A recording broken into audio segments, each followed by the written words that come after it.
And the day before he finds out if he'll be fired for hiring Jason Martinez, new APS Superintendent Luis Valentino is campaigning to keep his job.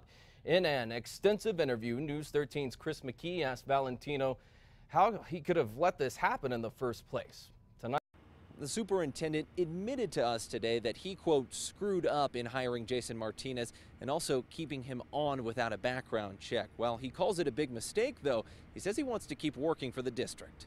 Well, even though you asked me whether I knew what they were going to do, I have faith that they will make a decision that will allow me to stay.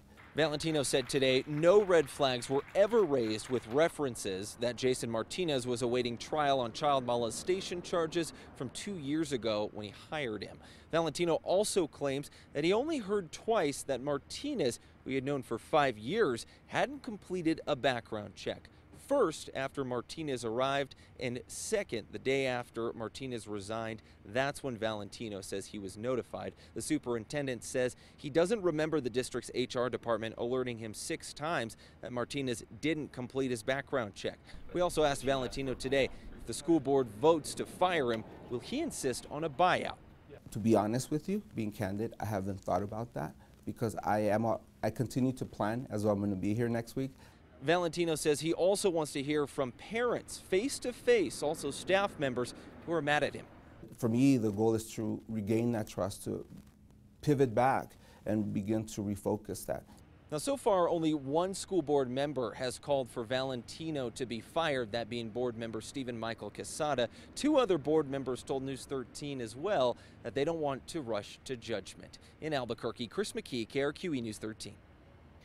as the superintendent awaits his fate, the school board will go into executive session at 7 a.m. We will be there. And it seems like more people want APS to fire Valentino. More than 2,000 people have signed an online petition. It was started by parents who say they've lost confidence in the new superintendent who's been on the job for only 2 months. You can head over to our website, KRQE.com. That is where you can find Chris McKee's full interview with the superintendent, as well as a timeline of the controversial and, well, frankly, costly history of APS superintendents here. Full coverage tomorrow on News 13.